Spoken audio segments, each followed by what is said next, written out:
Namaskar. Making of Constitution for India. The Indian Constitution, which came into effect on January 26, 1950, has the distinction of being the longest in the world in terms of its length, content, and complexity, owing to the country's size and diversity. At the time of framing of the Constitution, India was deeply divided besides being large and diverse, and hence it was designed in a way to keep the country together. If in one way it sought to make Indians of different classes, castes and communities come together for a shared vision, in another way it sought to nurture democratic institutions in what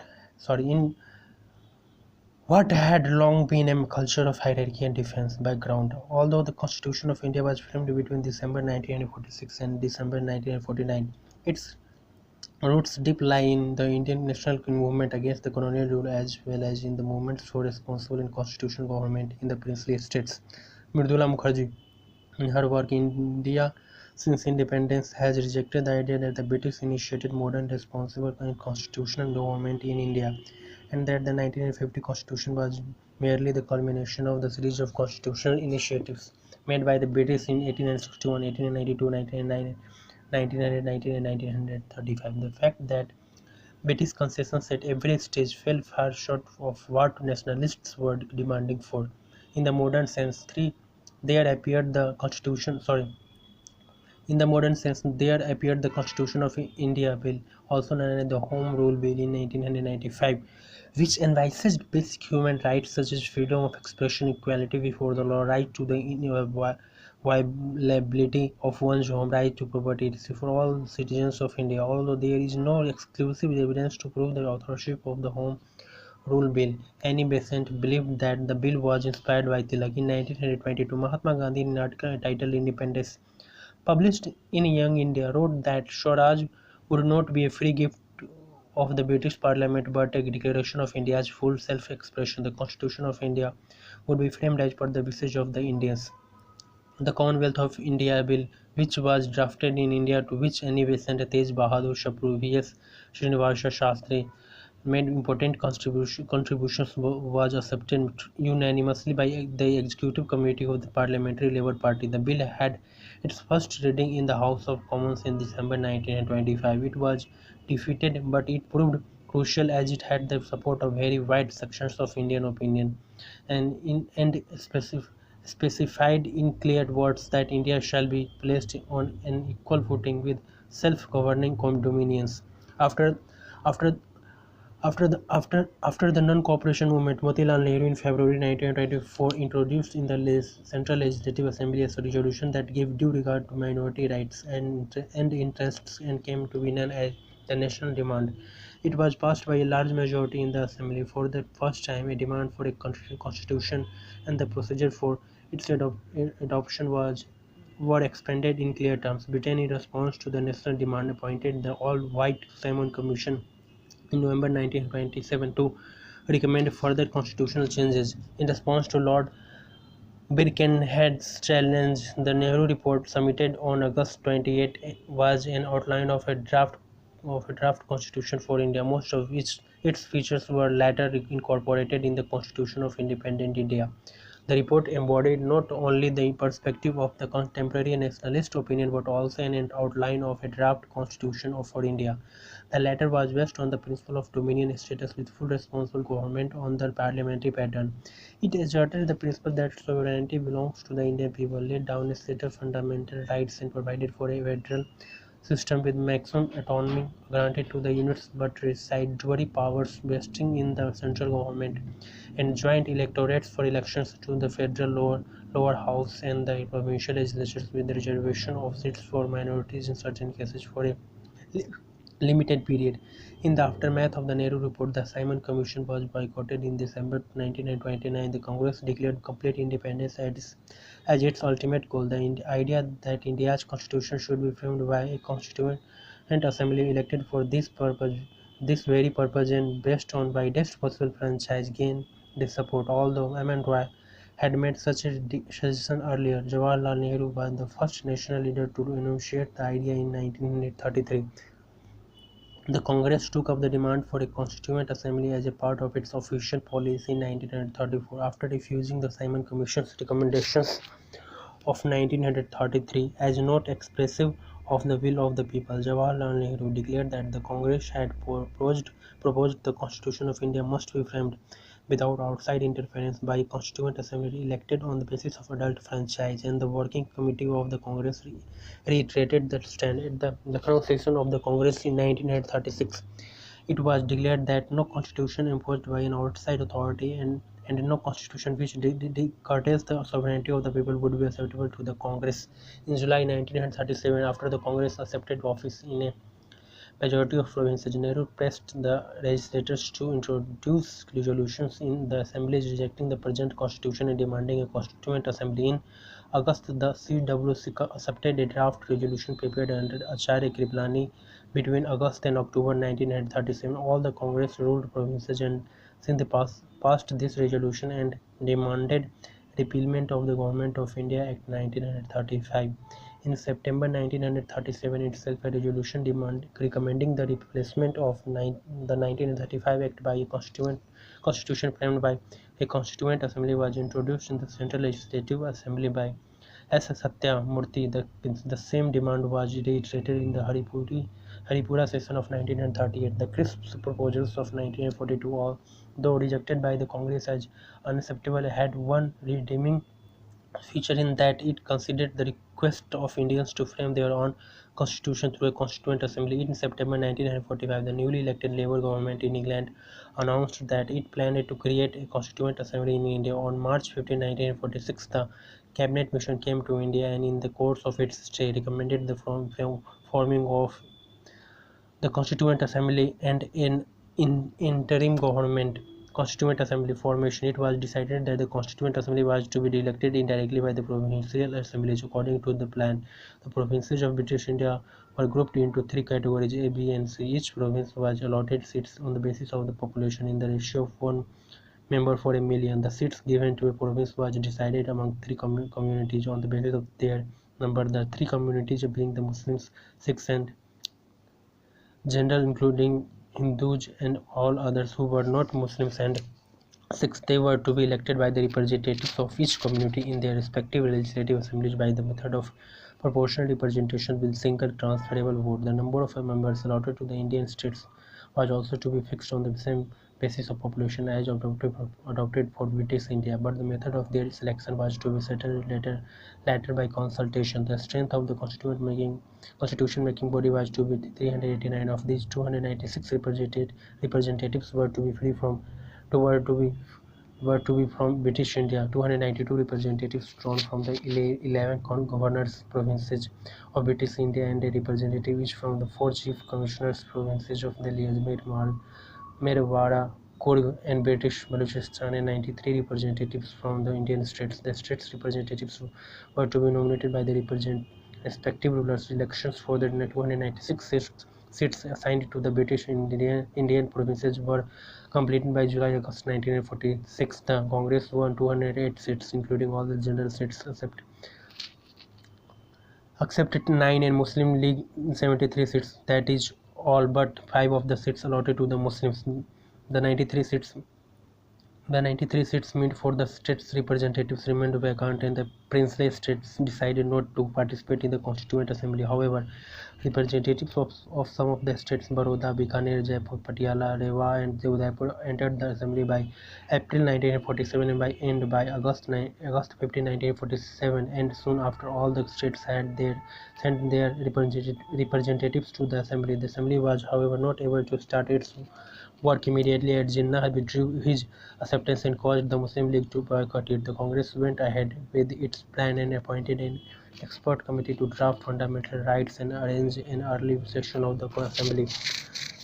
The party also accepted the Viceroy's invitation to form an interim government with Jawaharlal Nehru as Prime Minister. The Constituent Assembly opened on December 9, 1946 in the Constitution Hall, now the Central Hall of Parliament House at New Delhi. Jawaharlal Nehru moved the historic Objectives resolution on 13 December 1946. After it had been in session for some days, the resolution envisaged federal polity with the statutory powers vesting in the autonomous units and sovereignty belonging to the people. The resolution gave to the Assembly its guiding principles and the philosophy of constitution making. Two constituent assemblies in India and Pakistan. By the end of January 1947, it was clear that there was no possibility of the Muslim Leagues joining the assembly, and uncompromising call for a separate constituent assembly for Pakistan had been given by Jinnah on June 26, 1947. Lord Mountbatten, the Governor-General, announced the setting up of a separate constituent assembly for Pakistan. The Indian Independence Act 1947, passed with surprising speed, came into force on July 18, 1947. The Indian Independence Act 1947 declared the Constituent Assembly of India to be a fully sovereign body, and on the midnight of August 15, 1947, the Assembly assumed full powers of the governance of the country. Section 8 of the Act conferred on the Constituent Assembly full legislative power. Evaluation of the Assembly for India. The assembly set up under the Cabinet Mission Plan was a result of compromises made by the Congress on its ideological and philosophical sphere. The assembly was not fully sovereign despite the efforts of the Congress, whereas the Congress demand was for a full sovereign assembly, nor was it elected on the basis of universal adult franchise as the Congress had demanded. The Congress caved in to accept a communal representation to end the grouping plan for the provinces. It also went along with the limits imposed on the powers of the central government. So the Constituent Assembly setup was quite far from what the Congress had demanded in the latter years of the freedom struggle. The Constituent Assembly was indirectly elected by the provincial assemblies, which themselves were elected on the basis of a limited franchise established by the Government of India Act of 1935. The 1935 Act imposed qualifications on the basis of tax, property, and education. This kept out more than 70% of the adult population from the voting. The Constituent Assembly thus reflected the composition of the provincial assemblies, in which the Congress had a comfortable majority, which rose to more than 80% after partition. The composition of the assembly reflected the different ideological views present in the country at the time. At the time, there were socialists, the Marxists, as well as the democratic variety. Both groups were opposed to private ownership of important means of production and wanted an egalitarian society, while the Marxian variety wanted a revolutionary reconstruction. It was the more moderate group of which Nehru was a member, preferring peaceful parliamentary methods that held. So Sardar Patel may be considered a leader of the rightist views, supporting the private enterprise. The rightist point of view was also represented by Purushottam Das Tandon and S.P. Mukherjee. There were also the Gandhians proposing decentralized village government through panchayats. All these viewpoints influenced the constitution to an extent, but the dominant influence was that of the liberals and the democratic socialists after independence. With the independence of India on August 15, 1947, the Constituent Assembly became a sovereign body responsible for framing the constitution as well as making ordinary laws. Now the work of Constituent Assembly was organized into 5 states. First, committees were required to present reports on basic issues. Second, Benegal Narsingh Rao, a judge of the Calcutta High Court and also the constitutional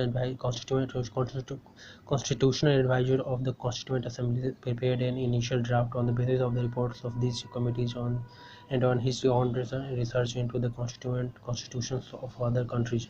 Third, the drafting committee under the chairmanship of Dr. B. R. Ambedkar presented a detailed draft constitution, which was published for public discussion and comments. Criticisms and other counter-criticisms in the press in turn modeled the nature of the consensus that was ultimately reached on specific issues. Fourth, the draft constitution was debated and amendments proposed.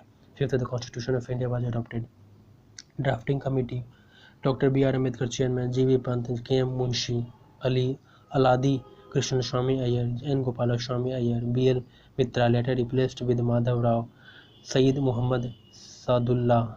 D. P. Khaitan died in 1948, and hence T. T. Krishnamachari was appointed. Work committees and consensus. When the Constituent Assembly first met on December 9, 1946, J. V. Kripalani, the then Congress President, proposed the name of Dr. Sachidanand Sinha, the oldest member of the Assembly, for the post of the provisional president. Later, on December 11, Dr. Rajendra Prasad was elected as the president of the Constituent Assembly. The Constituent Assembly appointed several committees for framing the Constitution.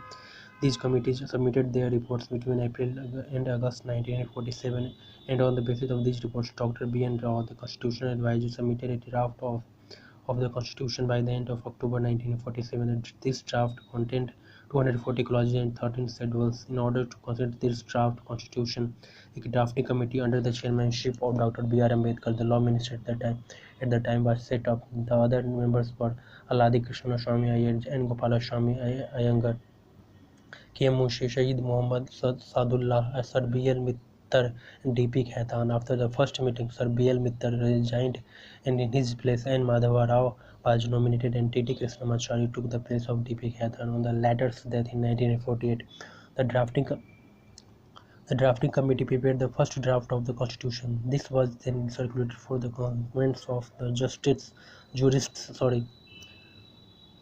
This was then circulated for the comments of the jurists, lawyers, judges, and other policemen. In the light of their comments and criticism, the drafting committee prepared a second draft, which consisted of 315 articles and 9 schedules. This second draft was placed before the Constituent Assembly on February 21, 1948. The draft was then considered clause by clause by the Assembly. The third reading commenced on November 14 and was finished on November 26, 1949. The preamble was adopted last. It had taken 2 years, 11 months, and 18 days to complete the task. As many as 7,000 odd amendments had been proposed, and nearly 2,500 were actually discussed before the draft constitution was accepted. Dr. Ambedkar then moved a motion that the Constitution as settled by the Constituent Assembly be passed on November 26, 1949. The people of India in the Constituent Assembly adopted, enacted, and gave to themselves the Constitution of the Sovereign Democratic Republic of India. Dr. Rajendra Prasad, as President of the Assembly, signed the document. The members of the Constituent Assembly appended their signatures to it on January 24, 1950, the last day of the Assembly. In all, 284 members actually signed the Constitution. The Constituent Assembly, besides drafting the Constitution of India, adopted the national flag on July 22, 1947, and adopted the national anthem and national song on January 24, 1950, the last day of its session. The Constituent Assembly elected Dr. Rajendra Prasad as the first President of India on January 24, 1950. Any claim for the sharing of power by the minority is called communalism, while the monopolizing of the whole power by the majority is called nationalism. The Constituent Assembly elected Dr. Rajendra Prasad as the first President of India on January 24, 1950. Late in the evening of August 14, 1947, the Assembly met in the Constitution Hall and at the stroke of midnight took over as the Legislative Assembly of an independent India. The Assembly continued as the Provincial Parliament of India from January 26, 1950 till the new Parliament was installed after the first general elections. It must, however, be noted that while the formal centers of the work of drafting the Constitution were no doubt the Constituent Assembly and the Drafting Committee, the Congress leaders held the important powers of decision making. In a way, the Congress Working Committee was the real architect of the Constitution, in that most of the important decisions were carried out on the basis of what the Congress leaders suggested. And while Austin points out that four men, Jawaharlal Nehru, Sardar Patel, Rajendra Prasad, and Abul Kalam Azad, constituted a virtual oligarchy in the Assembly and dominated the proceedings by virtue of the prestige and power they enjoyed both in the Congress and in the government. The manner in which the Constituent Assembly arrived at decisions was that of consensus, defined by Grenville Austin as the manner of making decisions by unanimity or near unanimity. An effort was made to smoothen differences and arrive at compromises and agreement. The objective was to overcome the biases and an element of overruling dissent ingrained in decision by majority. धन्यवाद. Thank you so much.